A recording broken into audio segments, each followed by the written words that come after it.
What up, gamers? I'm Jason. I'm Julie. And today on Dice and Dragons, we are going to be filling ourselves with turtle power. That's right, turtle power. As we review Teenage Mutant Ninja Turtles Adventures. I know it doesn't say Adventures on it, but this is the first game from IDW Games in the Universal Adventure Game system. And this game is part of, well, it's volume 1 of 2. We are reviewing Change is Constant. Now, the game is designed by Daniel Landsdowne and Pete Walsh. The game system was originally designed by Kevin Wilson. Now, with that being said, I'll toss it over to Julie, who will tell you more about the game itself. So the game is either cooperative or not, correct? Yes. It can be competitive. It is a one versus many, where you can take on the role of Shredder and other villains like Bebop and Rocksteady to take on the Turtles. It plays 1 to 5 players. It's intended for ages 14 above. Now, when it comes to the time on the box, it says 60 to 90 minutes. We had some 15-minute plays. So I guess it really depends on your luck, the characters you have, and yeah, maybe the way you play. Yeah, I would say that the 60 to 90 minutes does seem to be more based on the competitive mode than the cooperative mode. At least when we're playing 2 players, I would say it's definitely a lot closer to the 60-minute mark. We've even had some shorter plays. It's also very scenario dependent. So what are you doing in this game? Well, if it is a competitive game, and just please note, we will not be reviewing the competitive mode. We have played this cooperatively. One of the reasons we did pick this up is I have Shadows of the Past, the original TMNT Kickstarter game from IDW, but we wanted to have the co-op rules to play that as well. So suffice it to say, in the competitive mode, one player will be controlling the villains. In this case of Change is Constant, we do not have Shredder. You have Old Hob, Alopex, Baxter Stockman. You'll control them and their minions as you try to defeat the Turtles as you go through the campaign. Now, the others will be 1 to 4 heroes. Well, sorry, I should have said 1 to 4 players. It'll depend on the amount of players, how many heroes they will be controlling, as the game is definitely balanced always around a specific amount of heroes for each scenario. Typically, in the main campaign, it is 4. Those heroes must then defeat the villain and make sure that they maybe don't get knocked out, as there will be specific win conditions for each scenario, as they try to save the day, maybe even be saving their brother Raph, and defeat the villainous Foot Clan, or, you know, Baxter and his crazy Mousers.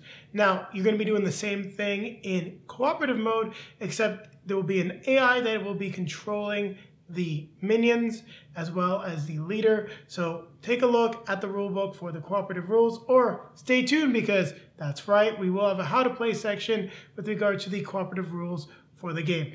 And the objectives are pretty much identical. When you do read the scenario, it'll tell you if it can be played in co-op or competitive, or both, and what the win conditions are. Sometimes, depending on the style of game you're playing, it will be different. Oof, I think I said a mouthful about explaining the game. That's what happens when there's a whole lot of content in the box and 2 ways to play. Yep. So what time is it? Well, it's time to grab our drinks. Grab our best friend. We're going to take it to the table. Looking forward to getting this to the table. I grew up on the show, not the Nickelodeon show, but the classic show. Love the games. Really curious to see how it's going to play cooperatively on the table. Cowabunga, dude. Cowabunga, dude. More energy. Do it again. One more time. Come on. It's done. Now we'll take a look at the components for Teenage Mutant Ninja Turtles Adventures. Change is Constant. Now we'll start with the few things that we have that are not on camera, such as the rule book. So we do get a rule book for the game. On the back, there is no handy reference guide. We do get those separate. You get a little bit of setup, nice table of contents. It does feel like a comic book with the layout, so I do like that.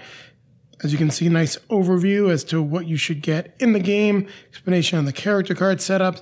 Then you do have rules for the competitive mode, as well as rules for the cooperative mode. Now, for the co-op rules, you will have to jump back to the competitive ones for certain rules, such as how to do the battles. And then towards the back, you have some reference guides for the different terrain types And then the rules specifically for sort of respawning, total party kills, focus checks. So just keep that in mind. And then you're going to need to use this entire rulebook. Now, I really would have appreciated a much better layout, but everything that you do need is in the book. You will also receive 2 adventure comics. So the first one, For Change is Constant, does have a small short tutorial campaign, which Julie and I have gone through. Then we've got the Change is Constant arc. There's also some fun battles that you can tie in. And then afterwards, you get a whole nother series of battles that we've just recently started, Enemies Old and New. After that, you finish off this comic book. But then there are some more adventures, including one that is a crossover with Cityfall. Also, they have references here so you can see the player counts, and I'll help you find them. Some might even be solo battles or 2-player battles. So this is just some extra content that you get for your game. Now, the other aspects I have that are not on camera, we have the cooperative mode, villain control board, just to help you out with that. There is also the competitive mode reference deck. Then you've got the general terms and also details sort of the tokens and the icons, plus the terrain color guide. Now, one common mistake, reference these terrain color guides because slow terrain and rough terrain do have some specific effects. For example, +1 move point to enter the space, meaning each of these spaces costs +1 movement point, not just the +1 to get into there. So keep that in mind. That's why I do like this handy reference sheet. Now, let's take a look at the components that we have in front of us. So we do get 8 game board tiles. Now you'll see that they're all double-sided. We may be in the sewers. We may be up in the city. Here we're in a park. Next we've got a laboratory, more of the park, more of the lab, well, office building at that point. So you get the idea. I'm not going to flip them over all the time. Here we've got sort of the subway setup. So as you can see, everything that we've got gives a nice variety of environments and will let you play in a lot of scenes that are very reminiscent from the Turtle comics, the TV shows, and of course, the films. Now, just underneath these tiles, we do have some of the larger obstacles and things that you might see on the board. We've got a water tower. They've got outlines around them. Pay attention to your terrain guide to see what those different outlines mean. So we got a subway car here. We also have some security cameras that may come into play. We have manhole covers that can be used in certain situations like ranged weapons. We've got the dual-sided spawn tokens, red and green. Haven't quite figured out why they've got both colors yet. We haven't played a mission where we've had green spawns. Next, we have a token for Arnold. Now, this is Casey Jones's father. He did not end up with a miniature. We've got the health tokens here. You know, for the good guys, regular pizza, rotten pizza for the bad guys, then smaller denominations. So this, of course, represents 4 health. We've got the bases for the turtles, just so you can tell them apart. Now let's take a look at the characters, and we're going to go through this a little quickly. Not going to go through all of their special abilities. So Leonardo, his special ability will be to let you re-roll some dice and trade dice with other characters. Michelangelo has some very cool movement abilities that ignore some of the terrain effects. Donatello lets you recharge his focus as well as other players' focus. And Raphael, when he's enraged, so low on life, he doesn't have to pay any focus to re-roll his dice. Pretty cool. And then Casey Jones, he gets to regain some energy whenever you re-roll the skateboard symbol.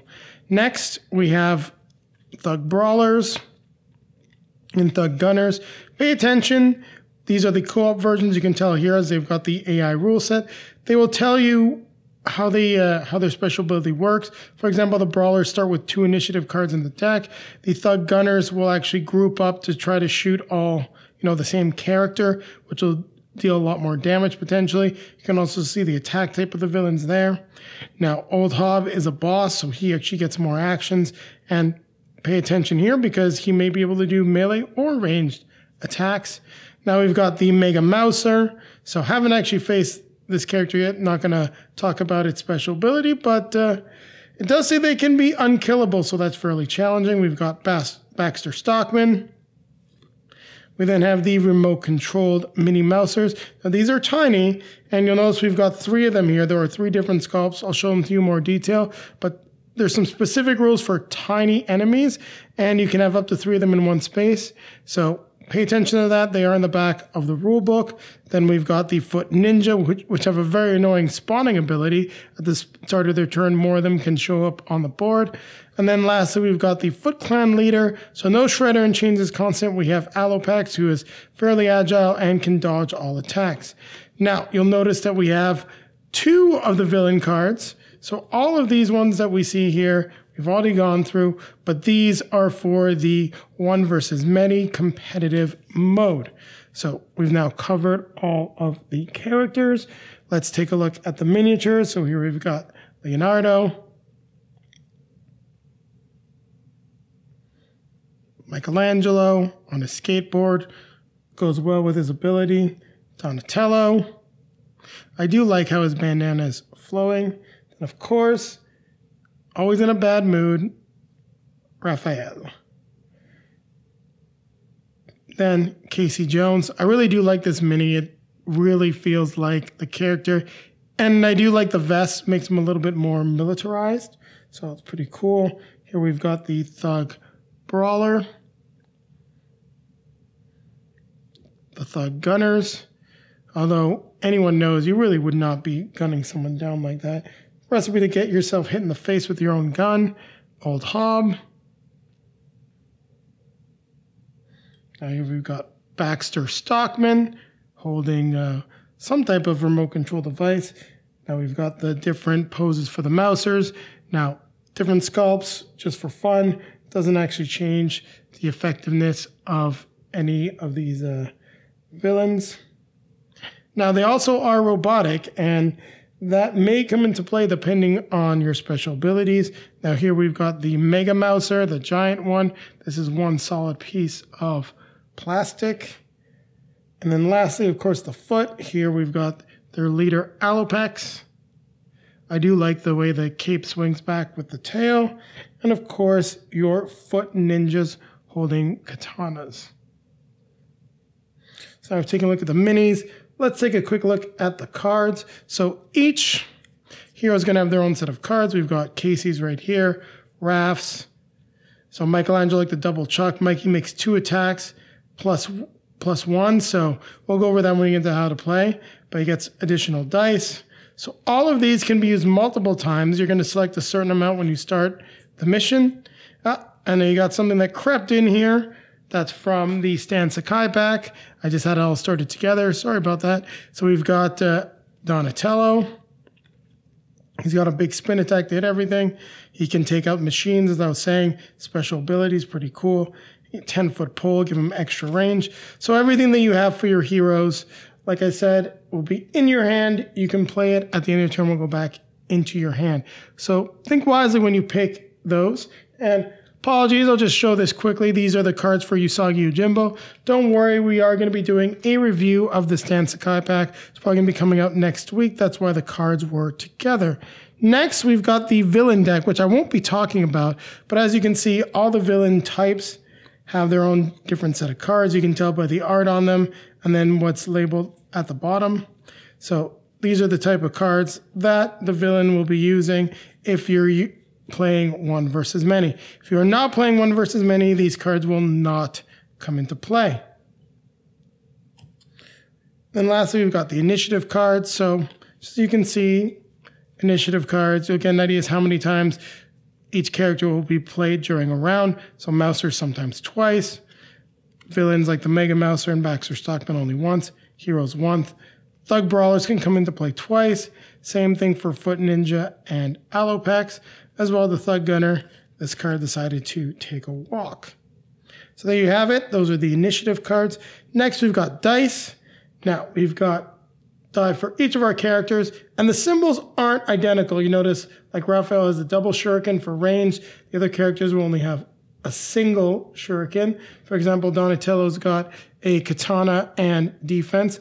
None of the other characters have that. You might also get the chi symbol, which will let you heal as well as regain focus. You'll see that Leo's got his double katanas.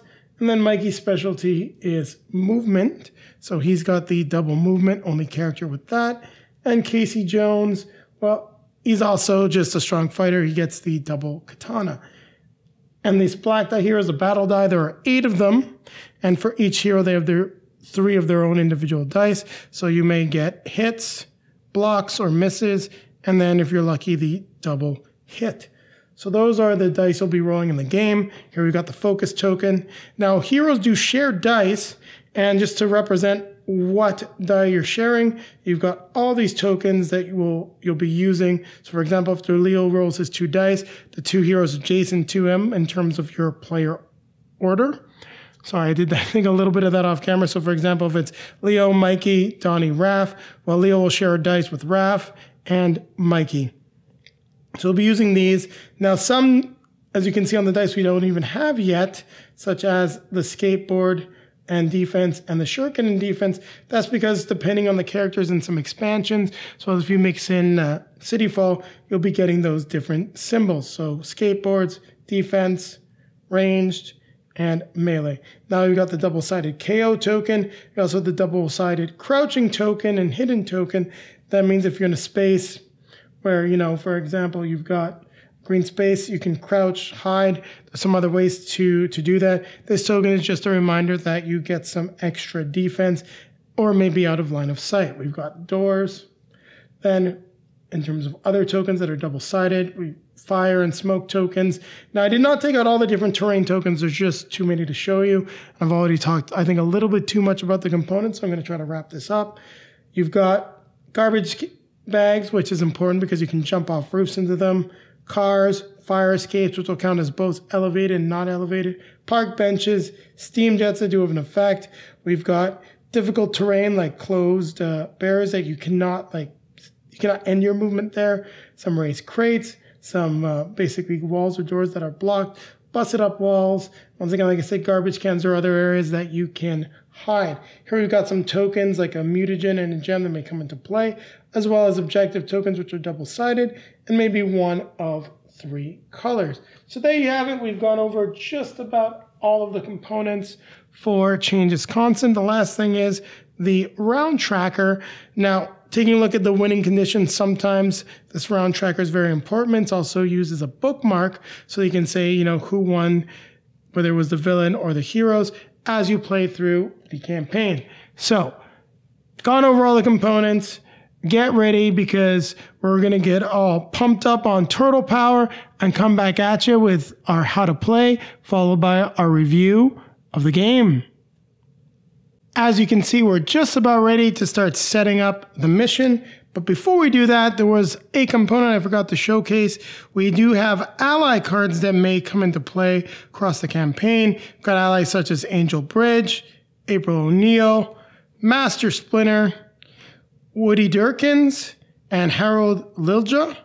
Next, you may also see some evil allies like Shredder, Arnold Jones, Baxter Stockman. So just keep that in mind. Wanted to show them. So don't forget, we do have those as well. Now, we're going to take a quick cut and then come back at you with the setup and then jump into the how to play. Now let's teach you how to set up Teenage Mutant Ninja Turtles Adventures. Change is Constant. Now the mission that we're going to be using is actually from Adventure Comic Part 2. Just because the game is a little bit of a space hog. The mission is actually titled Raphael. It's a side story. Now we've got the rules for the mission. It says that it can only be played with 2 heroes in cooperative mode. The heroes win if Alopex is KO'd. The villains will win at the end of round 5, hence why we've got the round tracker. Then it gives some victory conditions for the heroes and the villains. Next, we have the guide to setting everything up, how many initiative cards we need, what other types of components, and the amount of villains. So as you can see, I took out the tile. I did set up the spawn tokens.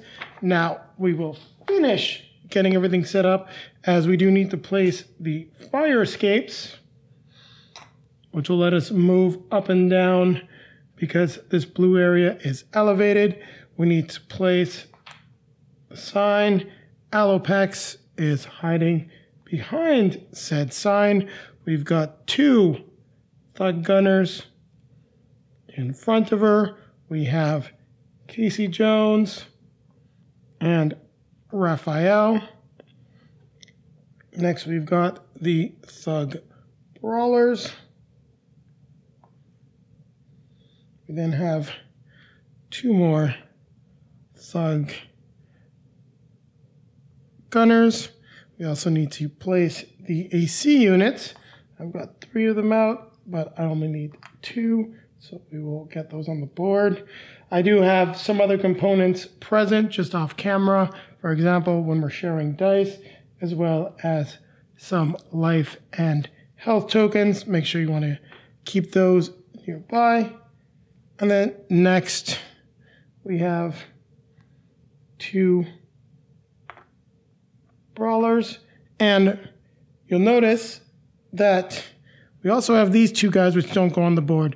They remain in the total figure pool, and they will spawn into the game during the spawning phase. So we're going to set those 2 up near the board to represent the figure pool.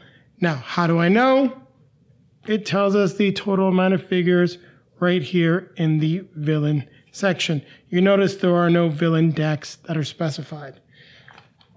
Maybe in some expansions that'll happen. Next, we need to just make sure we got all the dice. So we've got the 8 battle dice and 3 die for each of our characters. We have the initiative deck, which you're supposed to have 2 heroes, 2 thug brawlers, 2 alopex, and 1 thug gunner. We're going to shuffle this up, and I will place it below the board. Actually, you know what? We're going to place these 2 guys below the board. I think it's a good place for them. It's going to free me up this space for the initiative deck. Keep the battle dice where they're visible. And we'll move the character dice right now. We're going to set up each character. So we're going to place Casey Jones and Raphael.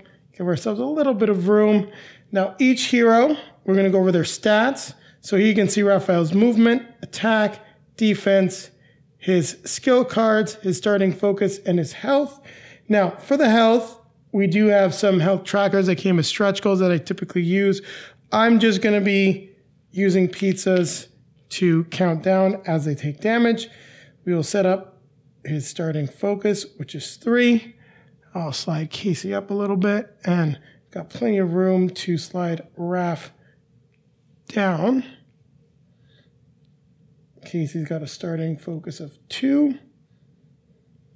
So we've got all of our focus. We then need to pick our skill cards. In this case, I'm going to take Home Run and chip off the old block for Casey Jones. The other ones are then removed from play. With regards to Raph, Hurl Psy for some range, and Cool Bullet Root, as it's a great way to get back focus. Those are typically the ones I've used when playing the character. So there you have it. We're now all set up. We're going to move everything over just a little bit to give us some more room as to where we can place the dies after we rolled them. And we're now going to teach you how to play the cooperative mode for TMNT Adventures. So keep it right here. We're going to be back in a flash. Now let's go over how you play Teenage Mutant Ninja Turtles Adventures. Change is constant. So we're going to start by using our cooperative mode reference guide, and we'll go through the phases one by one. So we have the setup phase, the battle phase, and the cleanup phase. So first phase, heroes roll action dice. So we'll do that. So we get our action die. Ooh, not a bad start. I'm going to place them next to the character. Now, Raph will be sharing his top and his middle die with Casey Jones. So we're going to roll Casey's dice.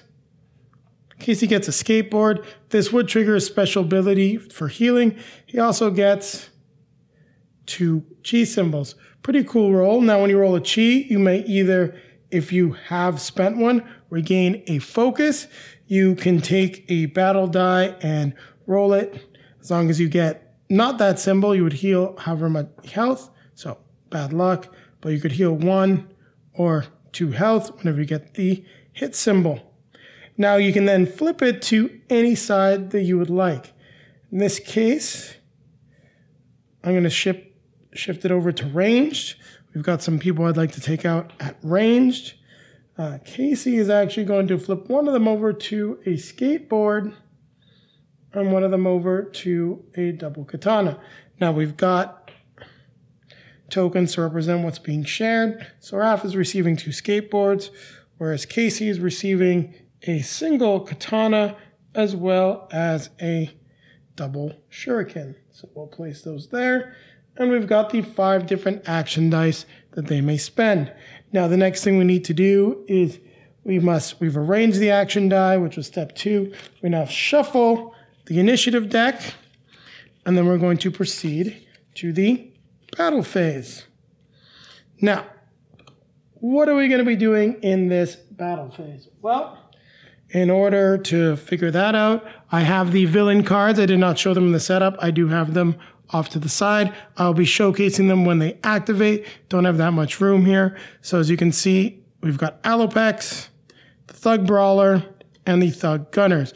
Now, what type of attack they are and who they target is listed here. So this means the most health, lowest health, once again, the character with the most health. On the cooperative mode villain control board, you do have that reference right here. So we've got these, they're just off camera, so don't worry about it. We've shuffled up the deck. Now let's go ahead and reveal who goes first. Well, in this case, it is the Thug Brawlers. Now, all villains may take 2 actions. It can be 2 attacks or 1 attack and 1 move. In this case, what's going to happen, they're going to target the character with the most health, which in this case is Casey Jones. So they're all going to, well, we're going to do this one by one because it may change. So we'll activate this brawler first. He moves in. Now, he's got a movement of 3, his hit of 1, and a defense of 2 for a total health of 2 as well. So he's only going to do 1 damage to Casey if I can't defend. Casey's defense is 2 dice. We take the die, we roll it. I block 1. I take no damage. We'll then move this guy, who's also going to attack Casey. He still has the most health. We roll the dice. Dual blocks. Casey's doing fine. Next, for example, we could move this guy in. However, he'd block off his other, his other friend. Meaning the other character will have to attack Raphael. I'll just move him right now. So we'll attack Casey. And poof.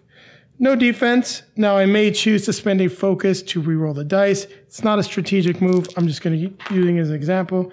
As you can see, you can come up with nothing. Taking 1 damage really is not the end of the world. So Casey has been dealt 1 damage. He's at 14 health. Still more health than Raph. Ideally, this guy would like to hit him. You can attack characters around you orthogonally, but he can't, so he will attack Raphael, who has 3 defense. Make the roll, blocks, and we've now taken no damage. So for just keeping things clean, once initiative cards are spent, I'll be moving them off camera. We'll flip over the second initiative card, and it is Alopex's turn. Now she's going to target the character with the least amount of health. Her movement is 4. Alopex may perform 2 move actions per turn. She also ignores slow and elevated terrain. So she ignores the slow terrain. She also ignores the elevated terrain, meaning she doesn't have to spend any extra points to jump up and down. And then when she's attacked, we must roll a battle die if the result is a block. So that symbol, she doesn't take any damage. She's definitely a pain. So let's see what happens. It is her turn. She has 3 actions. 3 total because she is a leader. She wants to get to Raphael. So she can move 1, 2, 3. She's now within range of Raphael. who only has 3 defense. Oof. I will be taking 2 damage, or I can reroll. I'm going to spend the focus to do it because she's going to attack me again. That worked out well. Block everything. So that was her second action. We also have her third action. No defense. I got a good feeling that I'll be able to use Cool But Rude, so let's spend that. And what do you know? 2 blocks, so we haven't taken any damage. We're in good shape so far. Reveal the next character, and it's Casey Jones. Well, Casey has 2 skateboards, so there's a couple of different things that he can do. Now, you want to pay attention because this is a big part of the game. So you'll take a look at, we've got the different attributes explaining what each movement icon is. So, there are special moves that cost something. We can potentially do some of those. Now, we might want to do other things such as taking cover. So, as you can see, those cost 2 move icons, which are the skateboards. So to take cover, I'd have to do that. Unfortunately, there's nothing that I can take cover on. Now I can climb. So move from a space of a low terrain or an elevated terrain. So I could, if I wanted to, spend both movement icons and jump, basically climb up the roof. Now 3 movement icons would let you leap. Now 3 movement, so that would be leaping 3 spaces. So we could actually leap from rooftop to rooftop. Or, for example, could leap over all of the bad guys. Then there's also the grind, which we'll talk about in another part of the how to play. Or we could throw a small object. Now, I'll explain that right now. If we're on a map with manhole covers, for example, I could throw a small object by spending katanas as if they were ranged to hit a character, meaning I could throw this, it could damage that character, and then it would be out of the game. So we've got a few different options, and we need to see what makes the most sense. We really want to try to thin out the guys that are around us. We don't have 3 movement icons. We can't do anything crazy. Jumping out of combat is not that bad of an idea, but first off, we want to attack things that are ranged. Now, these guys at elevated levels are considered at range. They're considered an extra 2 spaces away, meaning they are an ideal distance away to use the shuriken. So we're just going to slide that up to signal that's been used. We then look at our attack, which is 2, plus the 2 symbols we spent, which for a total of 4 dice. And we're going to attack one of these thug gunners. That was not a good roll.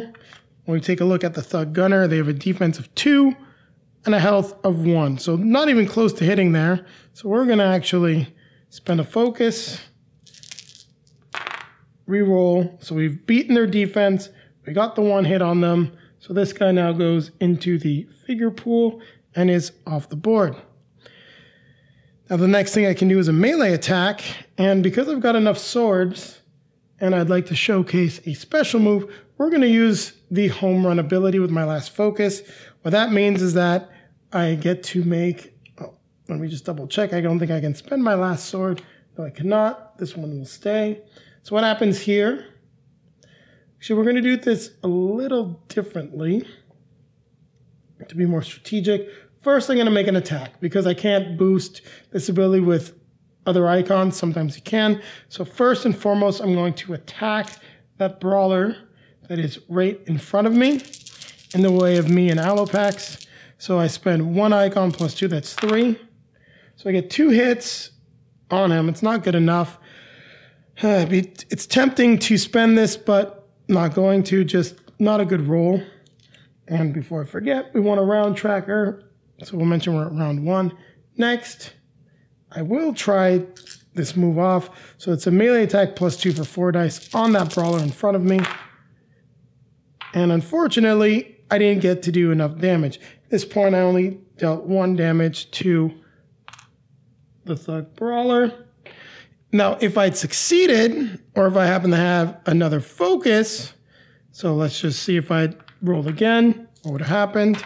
Could have rolled, if I'd KO'd him, as these thug brawlers have 2 health, this figure would have then been removed from the game. So it wasn't a bad idea. But as we're surrounded here, Oh, want to leave that there. It's not a good place for us to stay. I'll spend the 2 move icons to climb up on the roof and just make it so that it'll be more difficult for the guys to reach us. Now we'll reveal the next card, which is Raph, who will use his ability Cool But Rude. Now, we've got the Thug Gunners that are in range. And I can try, because I've got 2 attack and 1 here, we can try to take out that other Thug Brawler. Lucky enough, that is just enough to take him out of the fight. Move these guys down as we build this figure pool. So he has now been defeated. Be nice to get to ranged. We've got the dual skateboards. So we're going to climb up to the roof. And now we've got line of sight on this character and this character. And figures do not block line of sight. Meaning this is a good chance for us to attack Alopex, as we do win if we take out Alopex.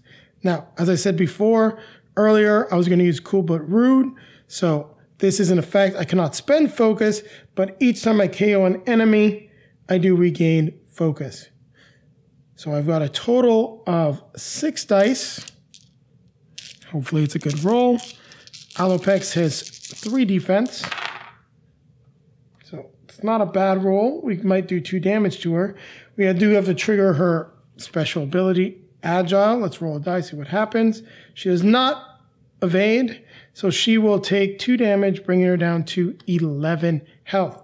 Now, I do have a big tracker for her. I'll show you what it looks like. It is a Kickstarter stretch goal, so you won't have it in the base game.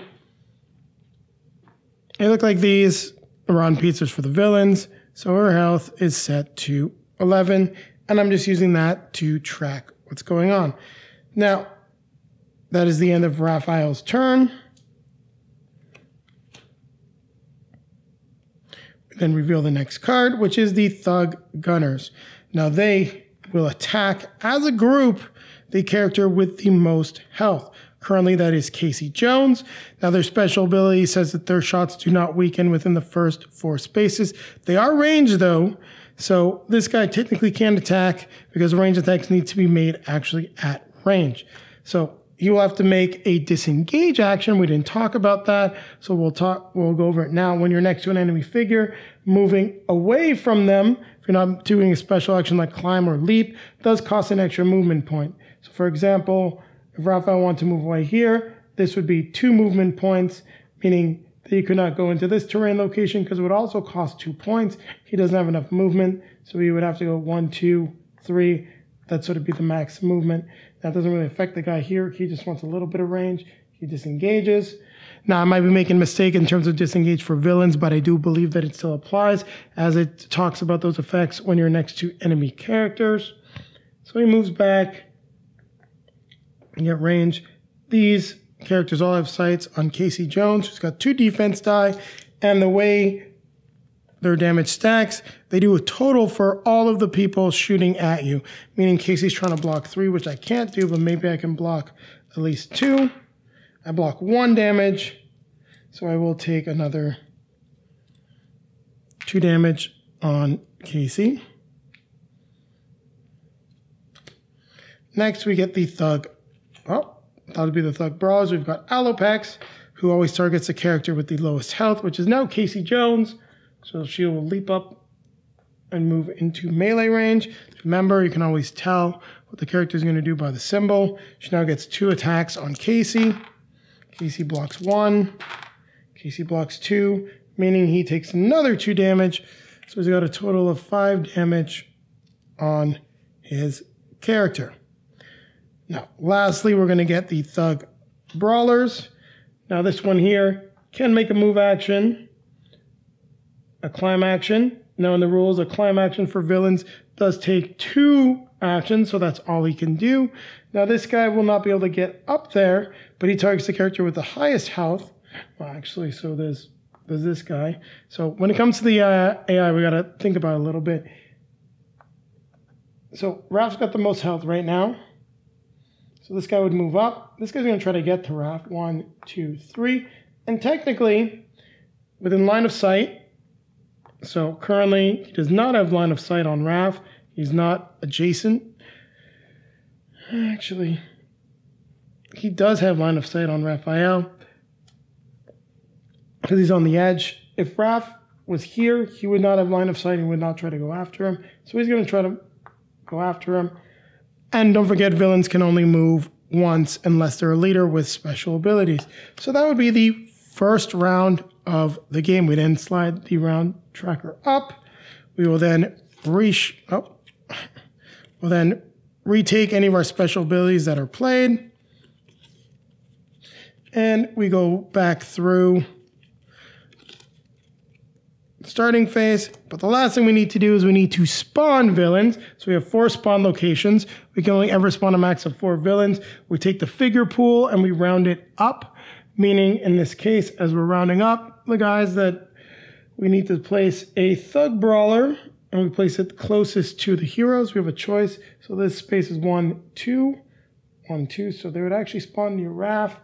We will spawn one character and then the other. Now you do have to spawn differing types of characters. You can't just spawn all of the same weak type. So what we'll do now is we're going to take a quick cut. We'll come back with the second round of play just to give you an idea of how to play the game. And then we'll do a third part of the how to play where we'll showcase things like cameras, smoke, fire, had that flipped over, as well as grinding. So you'll see how those come into effect. So keep it right here. We'll be back in a flash. All right, we're back with round 2 of our how to play. One thing I want to show just before we start is we also have this handy adventure system cooperative mode activation order and priority. So this is something that was created by Pete Walsh, one of the designers for this mode. You can also use it with the upcoming Batman game. There are some slight modifications for the rules. For example, climbing actually only takes 1 action, but something that you may want to use while you're playing the game. It can be very helpful, especially if you find that this cooperative mode sheet just isn't doing it for you. Now, let's go ahead and finish resetting. We already shuffled up the cards. We need to now re-roll the dice. So we've got a chi, which is good. Let's see what Casey gets. So Casey gets 2 skateboards, which is sort of not ideal, but he does heal 2 because of his special ability. Which is not bad. Raph could potentially use some movement, as can Casey. All right, we've got ninja stars at this point. Just trying to see what we can do. So we want to try to take out Alopex, but there's a lot of villains around us. I will turn this to the double star, as it also go to Casey. Casey will give Raph actually double movement. So it's really not the most ideal role.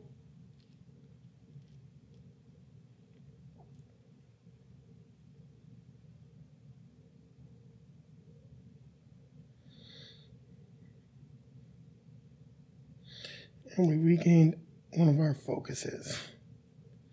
Now we're giving Casey another ninja star. So, not quite sure how I'm going to do this with Raph. I'm going to have to try to figure something out in terms of climbing and what we can do. So, shuffle up the initiative deck, and we'll move once again into the battle phase. Now, I'm not going to be taking out the villain cards like I did in the first time. Just remember that I do have them available. I will be explaining what I'm doing with them. So, let's start.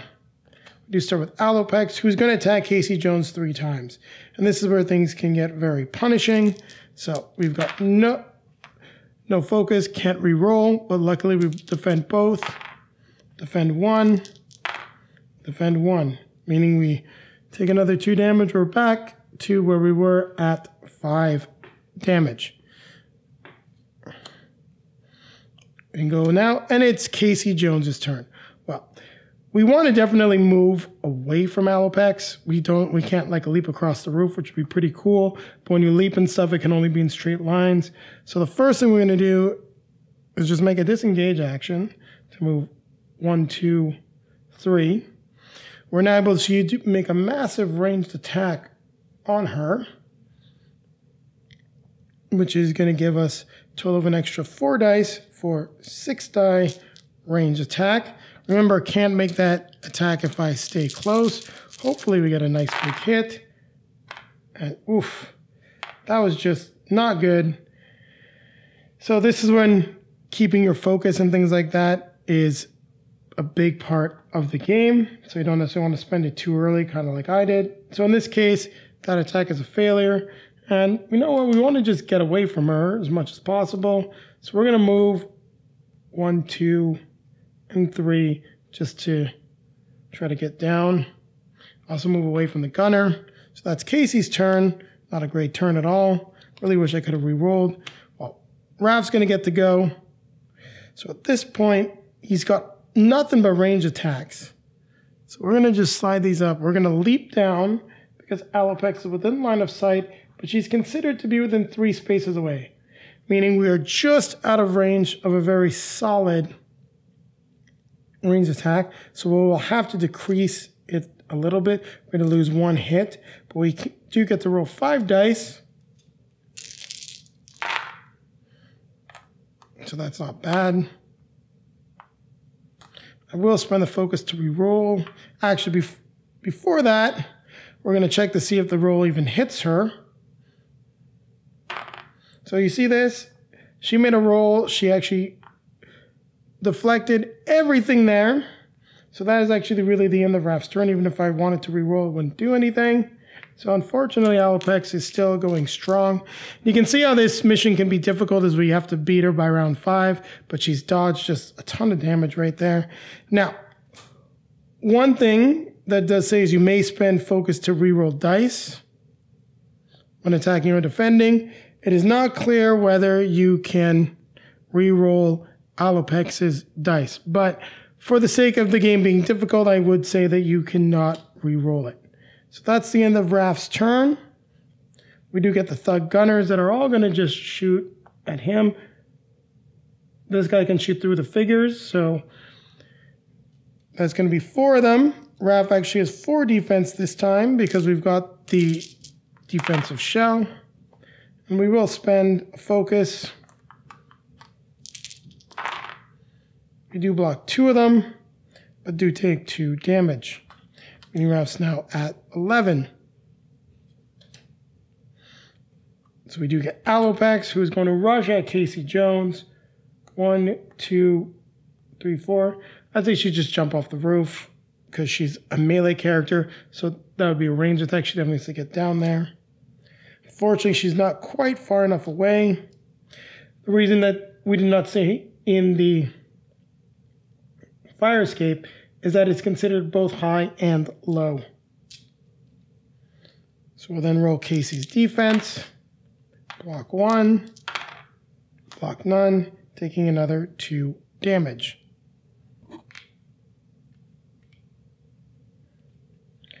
To that, we do get the Thug Brawlers, who one is now in range of Raf. Move the other guy. 1, 2, 3. He's also be in range of Raf. And this guy's just going to climb back down. So Raf will have to defend with 4 dice. 3 different attacks. So defend. No defense. I'll take the 1 hit. No defense. I'll take the other hit. Because I want them to maybe switch targets. Because right now, Casey's getting beat up quite badly. So we do get the Thug Brawlers. It's the last activation for them. So this guy will be able to move, and now I just need to defend against 4 attacks. Oh, that was terrible. Well, it's only 1 damage, so whatever. We'll keep the focus. Block, block, and block. So we've now completed our second round, and then we'll slide the round tracker down, and hopefully our heroes will get lucky enough and defeat Alopex. So there you have it. This is how you're going to be playing Teenage Mutant Ninja Turtles Adventures. So this was just our how to play for this scenario and most of the rules. Now keep it right here as I'm going to grab another board and we'll go through some of the other rules such as respawning, cameras, fire, just some of the stuff we weren't able to cover as of yet. And we'll be back once again in a flash. Now let's take a look at some of the other rules for Teenage Mutant Ninja Turtles Adventures. Change is constant. So what I've done is I've just picked a tile, set up a few obstacles. We'll place our heroes on the tile. And this is just going to be a nice overview of some of the other rules. We'll start with the tiny figures. Now, what is important to note is that tiny figures may all share a space, maximum of 3 in a space. Otherwise, they move individually. Now, with regards to tiny figures, they will always move and attack. There is no way for them to make 2 attacks. And in a situation where you are fighting against these minions, we'll just take 4 battle dice, we'll make the roll. So in this case, we will have destroyed all of them because all you need is 1 hit past the number of tiny characters in a space. So here we've got 3 mousers, meaning we would have needed a total of 4 hits to take them out. And that is how these guys work. Now, I'll accidentally move the camera. Now, with regards to cameras, let's move Casey Jones up there. So in this case, he is not in line of sight to the camera. The camera also would not have seen him, as line of sight is just in the direction that the camera is pointing, meaning you can come at it from different angles, even stand on top of it and not be detected. However, the moment you are in its line of sight, you will be detected by the camera. Now, here we have unstable terrain. What does that mean? You cannot end your movement in these spaces. So just to give you an idea, Casey could not end here, nor could he end any movement along this rail. Now, this also represents grindable terrain. Now, what that means is you may spend 3 movement icons, and you can grind down the entire thing. And as you're doing that, you may make a melee attack +2. So in the case of Casey Jones, it would be 4 against all of these villains. So you can get to attack all of them, but it does cost 3 movement icons. So that wouldn't have been a great roll. In the case, just a reminder, you would have to spend 3 skateboards, 3 movement icons to pull that off. So we've explained grindable terrain. Now here we've got some blockable terrain. Now that means is there is no line of sight between them. You cannot move through them. Characters to engage must move around the blockable terrain.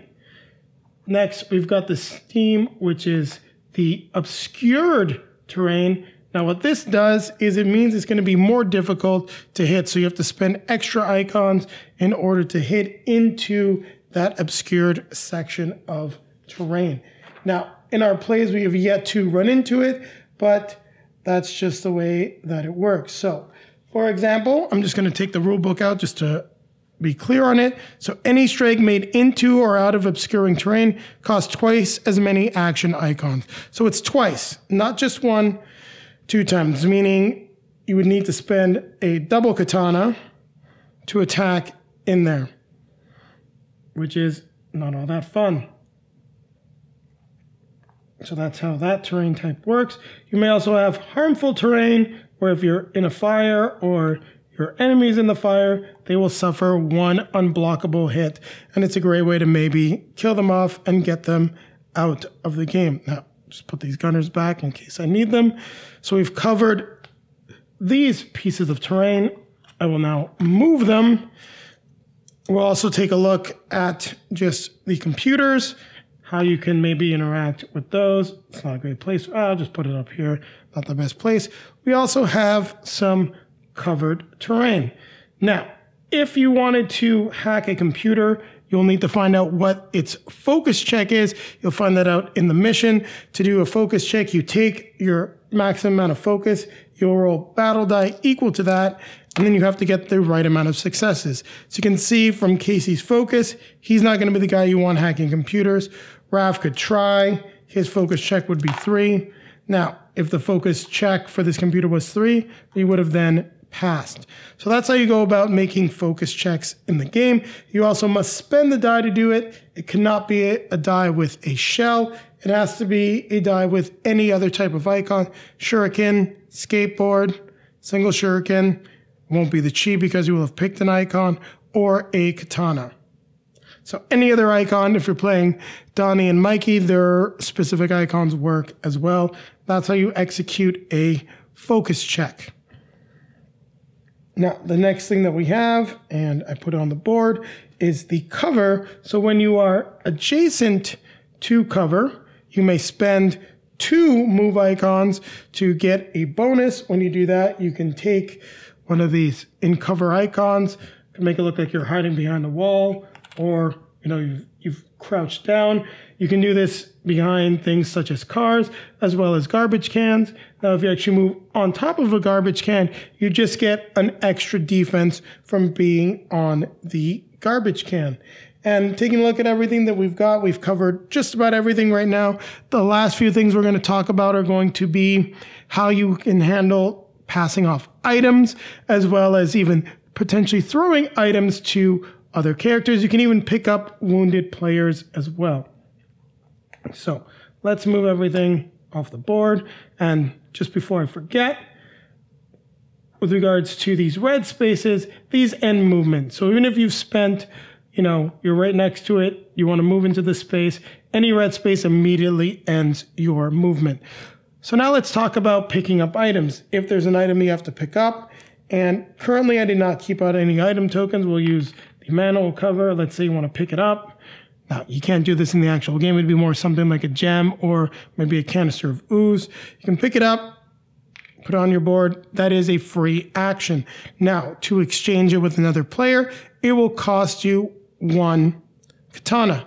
You may also try to throw it to another character in case you're trying to advance something by spending a shuriken. So in order to make sure that it passes on, whether it's with the katana or the shuriken, you must roll your dice, roll battle die, get a hit, and make sure that you succeed in terms of, passing on the item.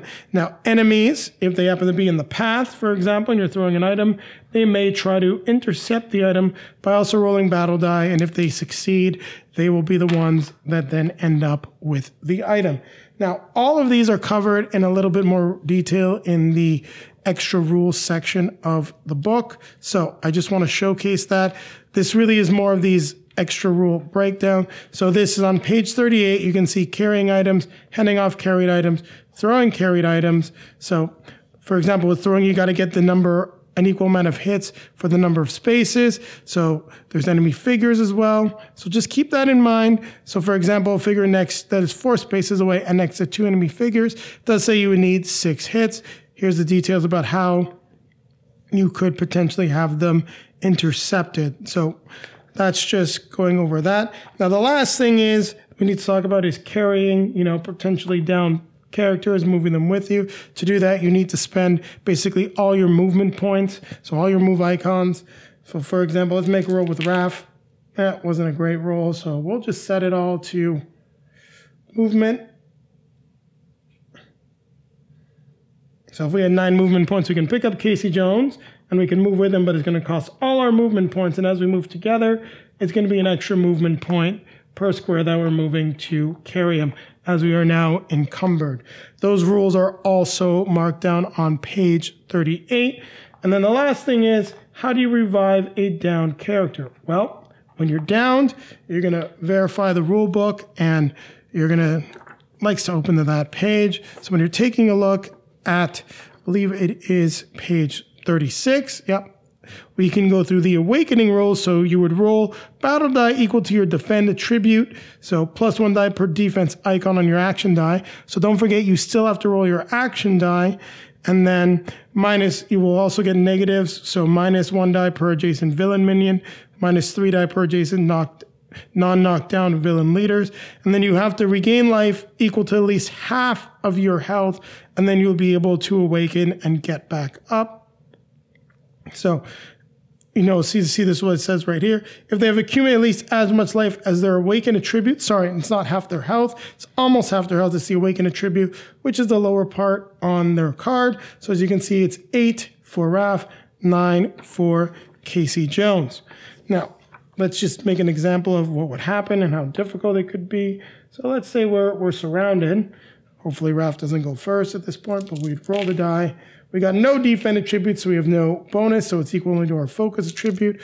We would roll 3, but unfortunately, this wouldn't actually count. This is an example of how I'd make a mistake. Because of the 2 adjacent minions, we'd actually only roll 2, regaining, it would have been 2 out there in this case, regaining none. That's why it's beneficial for your allies to take out the enemies that are surrounding you. Now, let's say this was the roll that we got, which would be a great roll for awakening, focus attribute. So that would be a total of 6 die.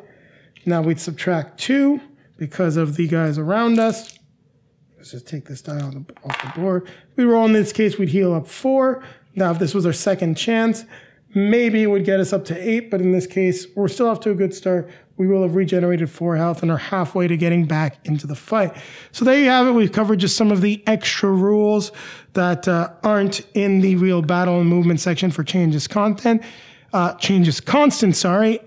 remember, take a look at pages 36, 37, 38. You also have your helpful terrain color guide, your general terms and icons guide, as well as the cooperative mode summary sheet that will help you with a lot of that stuff. Otherwise, everything you're looking for is in the back of the book. And with that being said, Julie and I will come back at you with our review of the game. So Teenage Mutant Ninja Turtles Adventures Changes Constant. What did you think of the game? And since we got some really quick plays, I think this is one of the games we've probably gone to the table quite often before we're actually sitting down to do the review. We're at what, including my solo play, 7, 8 plays of this game? Yeah, well, some of them, as I said, were kind of quick. The 2-player ones were definitely quick, and we'll talk about that one a little later. I'll start with the positive. So I will clarify that I watched this as a, how can I say, my brother watched it and I was forced to watch it because he was forced to watch something else that I wanted to watch. Like She-Ra? Probably like She-Ra. I think he enjoyed watching She-Ra because it came right after He-Man. In any case. So I am... Just wanted to say, suggestion, IDW, She-Ra and He-Man game like this could be a big seller. So I came downstairs. I was like, yeah. So I know the main 4, the main 4 turtles, and I was like, that'll be fun. And funny anecdote. You put Michelangelo in front of me, and I'm like, really? He's the party one. I want to be Raph. And in the end, I really enjoy what they did with the characters and their special abilities. I enjoyed playing Michelangelo probably more than I enjoyed playing Leonardo. And probably more than I enjoyed playing Raphael as well. Well, you do like mobility characters, so I gave you Mikey, and it was just kind of funny. You're like, oh, Mikey. I'm like, just look at his ability and play. And then you're like, oh, fine, I want Raph. And after that, you're like, oh, this is fun. So their abilities are thematic and they're fun. And I like the fact that their dice really do go with their abilities as well. It's a very colorful game, and everything was coordinated with the dice and everything. So that was cool too. Just one thing I'd want to mention: I don't think we could necessarily call the board colorful, but I would agree with everything around the players and what you're doing is very colorful. It's a little bit of a critique, but I'm not the biggest fan of the board. Some of them are nicer than others, but wasn't my favorite graphic design. I was talking more about the turtles themselves. And the villains, I don't really remember them. Well, they weren't from the show, so that's one of the reasons why you do not remember these villains. Okay, makes sense. So why did I like the game? It's dice chucking game, and the heroes each, have a different power, so that's always fun too. It gives a little bit of more flavor to it. And I like, obviously, the fact that you do have to play cooperatively together. I can see how you could play this solo or competitively, but it's nice that you can, work together to try to, to try to defeat the villains. I also like that you can share dice. That was a mechanic that I really liked.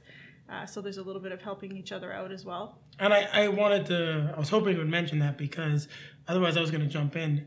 That is probably one of my favorite mechanics, because it is incredibly thematic.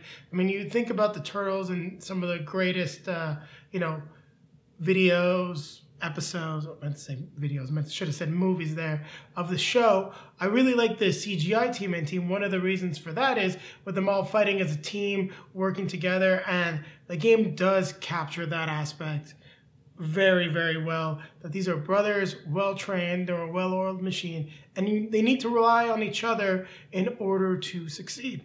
And very cool. There are some expansions that change it up a little bit, such as Loner Raft, which we'll talk about in a future video. So I think that's the positive that I would have about the game. They also have extra power that you can use in the form of a card that would allow you to do, a special technique or something like that, which was nice too. It gave them, a little bit extra for the game. I also found that the combination of their special power are printed on their card, and the ones you can choose with those extra cards that you get depending on the scenario, in some cases made them a little overpowered. Well, I wouldn't say that they're necessarily overpowered. I would say that they're probably overpowered, some of them, versus an AI opponent. Which, don't worry, we'll talk about the AI aspect later on. I do think that there is a lot more mitigating factors if you're playing against a villain that has the potential to reroll dice and block as well, whereas that's not the case when you're playing against the AI. So I'll go into my positives, and then we'll talk about the negatives of the game. So, as Julie said, I'm not going to reiterate it. We talked about the dice sharing mechanic, which I think is absolutely fantastic. It's very asymmetrical. All the characters feel different. And we did play some of the expansions, so we will talk about that in a separate video. But that asymmetric aspect of the game is continued on in the expansions. So I would expect to see it also in the Volume 2 Cityfall. And it's one of my probably favorite aspects of the game, because it's going to give you a lot of variety, a lot of flavor, a lot of replayability, especially if you go through some of the things in Adventure Comic 2, like the Micro series. You'll play as Mikey one time as Donnie, other times as Leo. So that just definitely means that you're not going to be playing the same game all the time. Now, with regards to the AI, I will say that once we've figured it out, it was fairly straightforward. Not the most difficult AI to use. All of the characters in terms of the villains were fairly easy to figure out. Also, the bosses are very powerful, which is one of the things that I liked, is that they were challenging. Alopex and Old Hob, who we faced, were not pushovers at all, and were often the things that definitely would swing the match towards the villains. That being said, it also becomes a little bit of a negative as well. I do like the style and the art design, the use of the comic book aesthetic in the actual, like the adventure comics, as well as on the cards, is something that I really liked. All the art, there's nothing to complain about. And overall, the graphic design for the characters and the cards are great. I did like the layout of the tiles. I felt that that worked very well.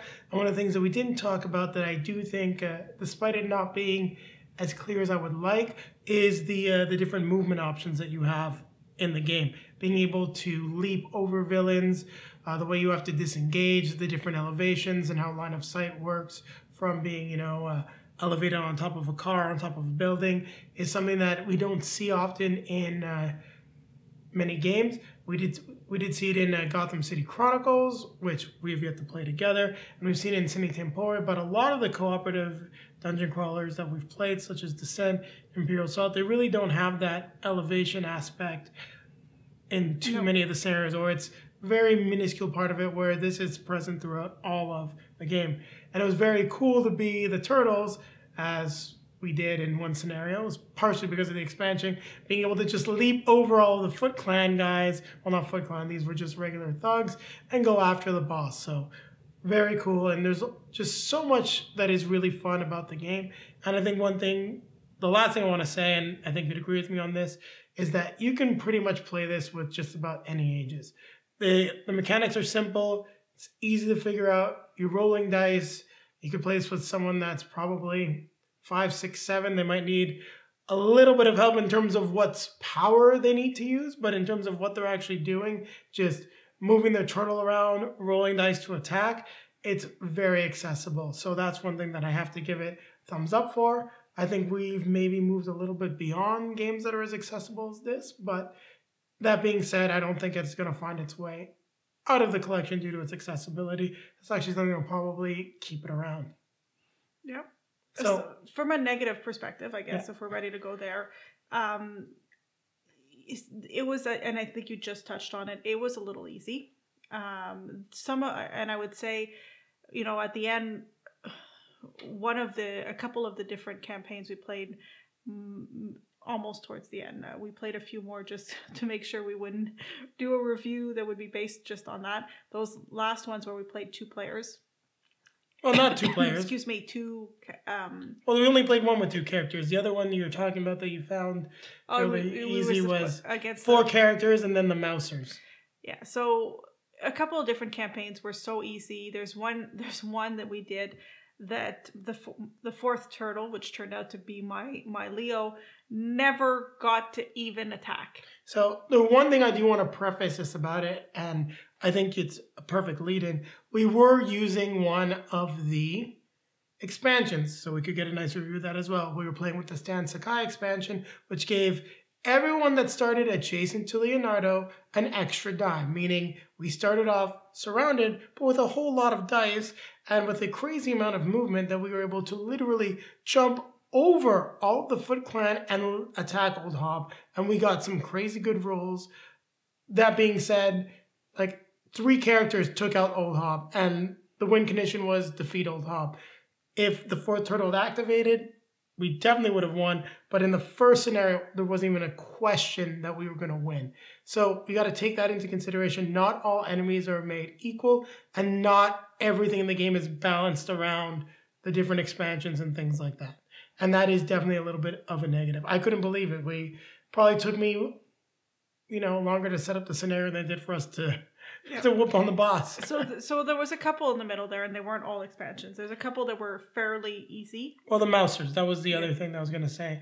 The introduction to the Mousers, which is a start of a new campaign, so I get why the difficulty was a little lower, but the way that they just work in terms of AI, there wasn't enough of them to really make it a threat, and having 2 turtles sort of on each half of the map, working together, we're all sharing dice. We were just basically rolling dice, taking them out, rolling dice, taking them out. It wasn't challenging. I think with someone else maybe mucking up the works, Alopex, Old Hob, a Mega Mouser, which we've yet to play against, may have made it more challenging. Yeah. So that's it. And I mean, the villains, like we said, some of them, Alopex and Old Hob, were a little bit more challenging. I think Alopex was way more challenging. The double movement could let her pretty much get anywhere, ignoring terrain. She was a lot tougher than Old Hob. As were the Foot Ninjas. The tutorial was more difficult. We were probably making a few mistakes as we went through the rules. We'll talk about the rule book in a minute. But just the ninjas, the damage and their defense themselves made them more challenging than the other people that we fought in the box. And that is something that really bothers me. So there are some suggestions online, even some suggestions in the scenarios how to make it more difficult. So depending on what you're looking for in the game, I would probably suggest playing with an elevated difficulty boost right off the bat, or you may be disappointed. Yeah, I mean, and I think that's all I really have to say about it.